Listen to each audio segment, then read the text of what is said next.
waktu itu mimpi besarnya para asatidjah itu ya. Visinya apa sih? Visinya itu KPMI bisa menjadi sebuah organisasi, sebuah wadah gitu ya, yang bisa menjadi tempat para kaum muslimin yang ingin menjadi pengusaha, ya, belajar bersama, tumbuh dan berkembang bersama. Insya Allah usahanya sukses di dunia, tapi juga selamat di akhirat. Sekarang ini KPM itu ada di 49 punya 49 korwil lah ya. 46 dari mulai Banda Aceh sampai ke Papua, ke Merauke. Kemudian kita punya 3 chapter di luar negeri, di Mesir yang pertama kali, kemudian menyusul di Qatar, dan terakhir ada di Saudi Arabia. Welcome to the Good Talk. Bismillahirrahmanirrahim. Assalamualaikum warahmatullahi wabarakatuh. Teman-teman Muslimpreneur, hari ini adalah episode spesial. Kita menghadirkan Ketua Umum KPNI, Komunitas Pengusaha Muslim Indonesia. Ibarat kata, tak kenal maka tak sayang, gitu ya. Tak kenal maka tak aruf. Nah, kita coba pengen tahu nih, bagaimana sejarahnya KPNI, ya, dari sejak berdiri dan terus berkembang sampai hari ini. Kita coba kulik dan diskusi dengan Pak Rahmat Sutarnas Marpaung. Assalamualaikum Pak Rahmat. Waalaikumsalam warahmatullahi wabarakatuh. Gimana, sehat Pak Rahmat? Alhamdulillah. Bang Fadil gimana kabarnya? Alhamdulillah Rabbil Alamin. Insyaallah. Alhamdulillah. Sehat ya Pak? Sehat. Mungkin bisa ini Pak Rahmat, mungkin banyak teman-teman Muslimpreneur yang belum paham, belum mengerti bagaimana sih sejarahnya KPNI gitu ya. Dan dulu siapa yang diriin? Apakah teman-teman pengusaha atau memang ada endorse dari asatidjah, atau gimana sih sejarahnya dulu awal berdirinya KPNI? Wah, menarik ini, menarik ya. Ya, Muslimpreneur yang semoga senantiasa dirahmati Allah Subhanahu wa taala. Alhamdulillah rabbil alamin. Wassalatu wassalamu ala Rasulillah wa ala alihi wa sahbihi wa man walah. La haula wala quwata illa billah. Asyhadu an la ilaha illallah wahdahu la syarika lah wa asyhadu anna Muhammadan abduhu wa rasuluh. Amma ba'd. Ya, ngomongin soal komunitas pengusaha muslim Indonesia, KPMI, ini unik ya.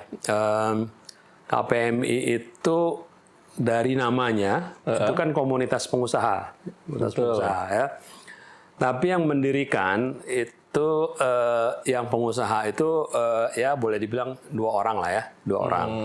Pak Fadil Basmeleh dan Ustadz Zainal Abidin bin Syamsuddin. Selebihnya itu para asatidjah. Oh gitu? Nah, para asatidjah ada Ustadz Muhammad Arifin Badri, hafizahullah. Kemudian ada Ustadz Khalid Samhudi, hafizahullah. Kemudian Ustadz Muhammad Abduh Tuasikal dan Ustadz Muhammad Wasito. Itulah pendiri KPMI. Nah, kok yang dirikan komunitas pengusaha para ustadz ya? Nah, ini unik. Itu unik tuh, unik banget. Ya, karena kebetulan memang para ustadz ini, para asatidjah jami'an ini punya kepedulian terhadap para pelaku usaha dan calon pelaku usaha pada masa itu ya. Itu di tahun berapa tuh? Kembali di tahun 2005 awalnya itu. 2005. 2005. Jadi para asatidjah itu sebagian waktu itu masih juga menuntut ilmu di Saudi ya, di Saudi Arabia, di Timur Tengah. Ustadz Arifin masih belajar, Ustadz Abdul juga masih belajar waktu itu.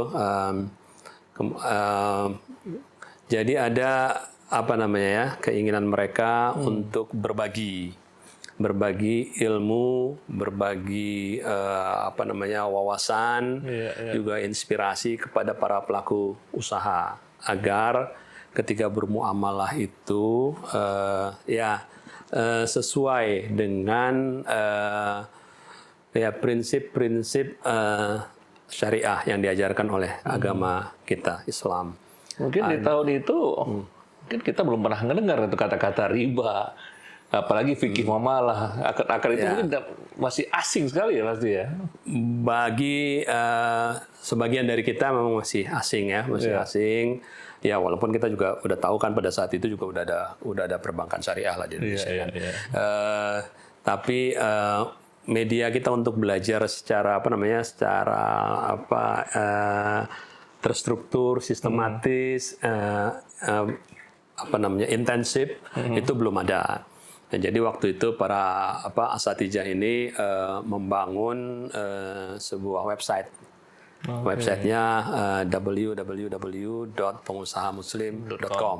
Ya, pengusahamuslim.com itu didirikan. Kemudian di media itulah para asatijah itu menyampaikan berbagai macam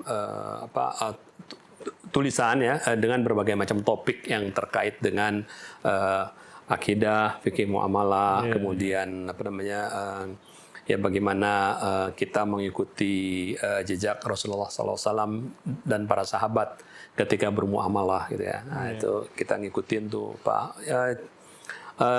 Waktu itu luar biasa tuh, produktif sekali lah para asatijah kita tuh menyampaikan tulisan-tulisan di website itu. Itu website-nya sampai sekarang masih ada kok. Masih ada. Itu majalah pengusahamuslim.com udah ada belum? Itu datang belakangan. Nah, jadi tahun 2005 dengan berdirinya website, kemudian para asatijah rutin menyampaikan tulisan-tulisan itu. Kemudian, tapi waktu itu kan teknologi information technology kita belum secanggih sekarang ya. Website itu masih komunikasinya masih satu arah. Iya. Belum ada embedded dengan sosial media, belum ada embedded dengan email dan lain-lain gitu. Makanya kemudian mungkin sekitar 2008 atau 2009 lah ya. Kemudian kita membangun mailing list di Yahoo Groups waktu itu. Mailing list di Yahoo Groups.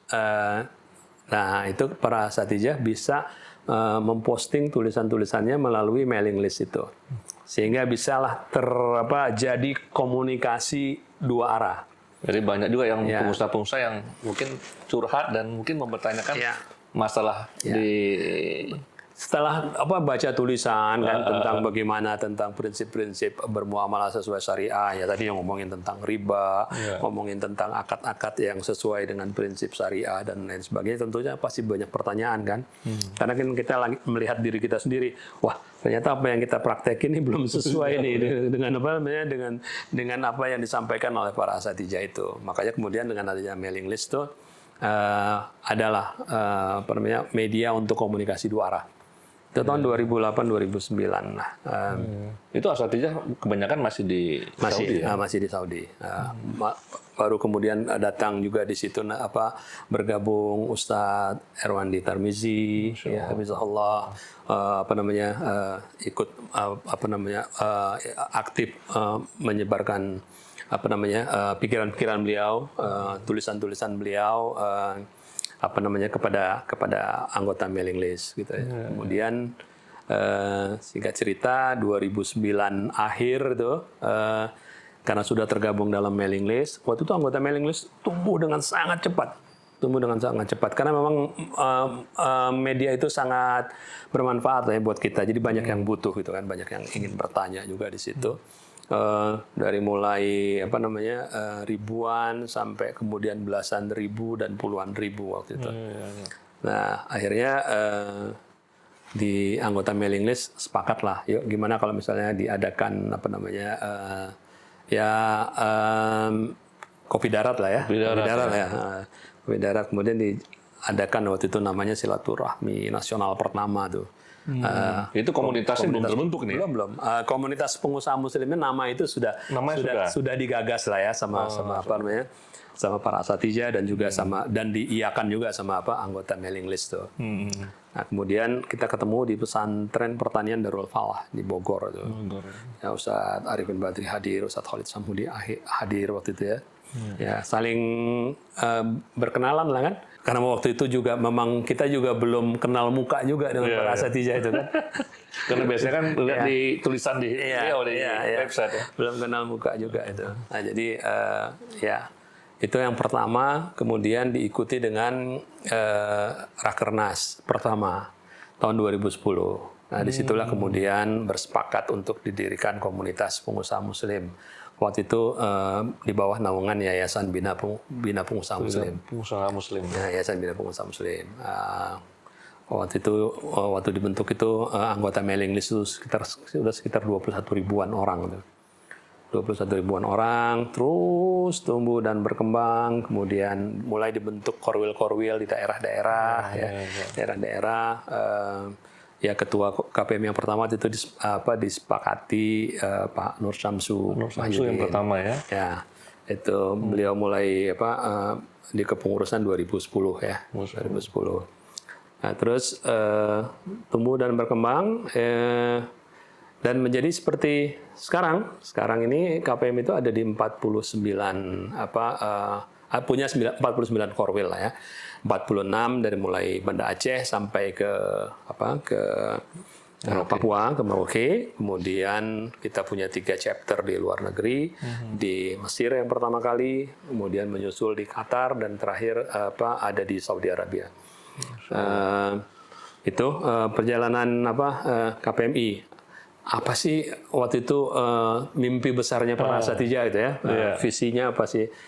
Visinya itu KPMI bisa menjadi sebuah organisasi, sebuah wadah gitu ya, yang bisa menjadi tempat para kaum muslimin yang ingin menjadi pengusaha, ya, belajar bersama, tumbuh dan berkembang bersama.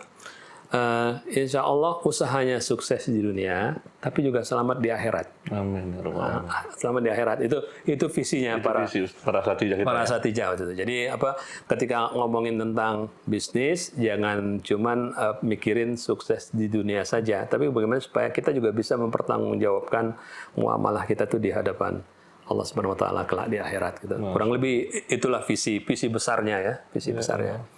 Nah kemudian misinya, ya saya ingat nih, misi KPM itu yang ingin dibawa, yang ingin dilaksanakan itu ya, itu ada 5. Ya, misi KPM itu ada 5. Yang pertama adalah menjadi tadi wadah pembinaan, wadah belajar, tumbuh dan berkembang bersama buat para pengusaha Muslim. Belajar tentang apa? Tentang fikih muamalah. Dan juga tentang bagaimana mengelola perusahaan dengan sistem manajemen yang modern. Jadi akhiratnya ada dan dunia juga ada tuh ya. Ya, itu misi yang pertama ya. Misi yang kedua itu tentunya menjadi wadah komunikasi bagi para pelaku usaha Muslim. Ya, ini menjadi tempat kita untuk berkomunikasi dan berdiskusi tentang masalah-masalah yang kita hadapi sehari-hari ketika mengelola usaha gitu kan ya. Jadi kita punya tempat lah untuk saling berbagi gitu ya, sharing, berbagi cerita, berbagi pengalaman. Juga kalau ada masalah-masalah tuh kita bisa diskusikan bersama. Itu misi yang kedua ya. Misi yang ketiga adalah peran kita sebagai pengusaha Muslim ya dalam ikut serta ya meningkatkan perekonomian Indonesia.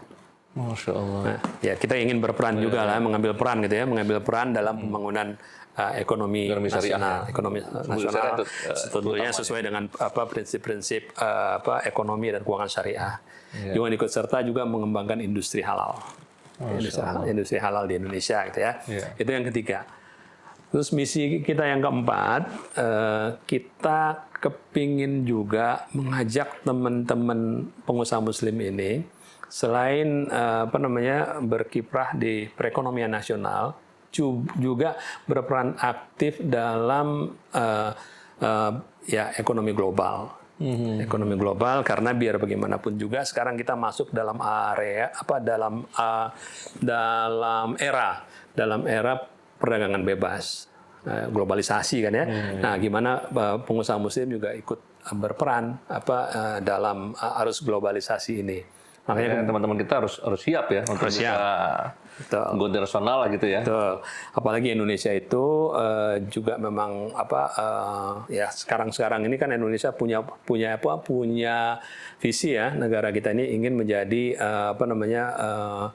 pemain terdepan di dalam ekonomi dan keuangan syariah dunia ya. Dan kemudian juga kita ingin menjadi global halal hub gitu ya. Global Halal Hub, jadi menjadi kiblat bagi perkembangan industri Indonesia ya. industri halal. Indonesia diharapkan sebagai industri halal di dunia. halal hub ya. Ya, makanya ini sesuai dengan sejalan dengan misi KPMI untuk menjadi membawa anggota KPMI masuk ke dalam perdagangan internasional ya. Iya. Itu yang keempat. Terus yang kelima, tentunya kita juga ingin menjadi bagian stakeholder, pemangku kepentingan lah ya, salah satu gitu dari komponen masyarakat, komponen pengusaha yang ikut serta memberikan sumbangsih, peran memberikan saran, masukan, kemudian mungkin pendapat ya kepada pemerintah kita. Pemerintah kita terutama dalam upaya tadi pengembangan ekonomi keuangan syariah dan industri halal di dunia, juga untuk melindungi kepentingan pengusaha dan konsumen muslim Indonesia. Ya, penting tuh Pak Ahmad. Sehingga kita bisa karena kita pelaku usaha gitu ya, kita bisa memberikan masukan sesuai dengan apa yang kita rasakan di lapangan. Betul. Itu misi KPM itu 5 tuh. Kan tadi Pak Rahmat tadi yang 21.000 anggota tadi tuh dari siapa saja sih saat itu Pak? Ya, itu dari berbagai macam kalangan ya. Jadi ada yang memang sudah jadi pengusaha di awal-awal itu ya. Itu aktif di mailing list tuh mereka ya? Aktif di mailing list, aktif bertanya dan aktif ini. Pokoknya waktu itu pertumbuhannya itu luar biasa cepat karena memang waktu itu mailing list yang mengakomodasi komunitas yang bergerak di bidang kewirausahaan itu memang masih sedikit kan ya, masih sedikit. Jadi memang tumbuh berkembang dengan cepat. Pada saat Ana mendaftar menjadi anggota komunitas itu pun, anggota mailing list itu, Ana masih kerja kok, masih kerja jadi profesional waktu itu, belum jadi pengusaha purna waktu. Ya, masih paruh waktu masih paruh waktu. Masih udah punya usaha tapi belum purna waktu lah. Nah, jadi memang banyak juga yang masih jadi karyawan, banyak juga ada yang mahasiswa juga, banyak yang masih sekolah juga, semua kalangan lah yang memang pengen belajar dan merasa bahwa mailing list ini punya banyak manfaat buat perkembangan diri kita waktu itu gitu. Ya, Ana ingat sekali dulu waktu Ana sempat join dulu Pak Rahmat di mailing list. Ya. Asatijah itu, saya ingat pertanyaan ini sudah berulang-ulang dalam beberapa bulan sebelumnya. Tapi tetap asatijah kita menjawab pertanyaan itu. Betul. Ustadz, apa hukumnya? Dan cerita masalahnya, hukumnya apa? Padahal pertanyaan ini persis diulang di beberapa bulan yang lalu. Asatijah sabar untuk menjawab lagi, kasih dalil. Luar biasa. Betul. Ya mungkin waktu itu para asatijah kita juga memang masih banyak kan masih sekolah kan ya, sekolah waktu masih banyak ya. Waktunya memang setiap hari dikelilingi oleh buku, oleh oleh kitab gitu ya, oleh kitab, sehingga punya ruang juga buat para asatijah itu untuk langsung mengamalkan ilmunya kan pada saat itu juga gitu. Mungkin lagi nulis paper kali ya, atau nulis tugas gitu atau apalagi masih hangat-hangatnya tuh ya. Cukup menarik ya kita mendengar sejarahnya. Ini uniknya malah yang mendirikan tuh para asatijah. Artinya ada concern daripada asatijah melihat perkembangan atau dari teman-teman pengusaha muslim kita nih terhadap bagaimana mereka menjalankan roda bisnisnya. Betul. Terus bagaimana kira-kira respon dari masyarakat ya melihat KPMI itu seperti apa gitu Pak Rahmat? Ya kalau kita lihat dari hari ke hari sih orang yang ingin bergabung dengan KPMI kan selalu ada dan KPMI juga kan organisasi ini terbuka untuk seluruh kaum muslimin yang memang merasa bahwa bisa mendapatkan manfaat dari keberadaan KPMI. Di KPMI itu juga banyak juga anggota KPMI yang juga sebenarnya juga menjadi anggota dari komunitas lain, dari asosiasi pengusaha yang lain, dan itu sama sekali nggak masalah gitu kan, karena dia mungkin mendapatkan manfaat dari KPMI dalam bidang ini, kemudian dia mendapatkan manfaat dari organisasi lain dari hal lain gitu kan, ya sehingga dia melengkapi journey mereka lah sebagai pengusaha ya. Dia dapat manfaat ini dari sini, dari sini gitu. Ya so far sih kalau catatan dari sekretariat ya kalau kemarin itu di bulan Januari sampai Agustus tahun lalu itu tercatat ada sekitar 1.500 orang yang mendaftar baru ya. Kemudian Agustus sampai Desember juga sekitar 1.500 orang gitu. Berarti kalau 1.500 orang bagi 6 bulan itu bagi 6-7 bulan ya kurang lebih mungkin 200 sampai 300 orang per bulan lah. Terus kemudian gini core wheel kita itu seperti apa dulu persyaratannya Pak untuk membuat sebuah core wheel? Kalau dulu belum diatur ini sekarang ya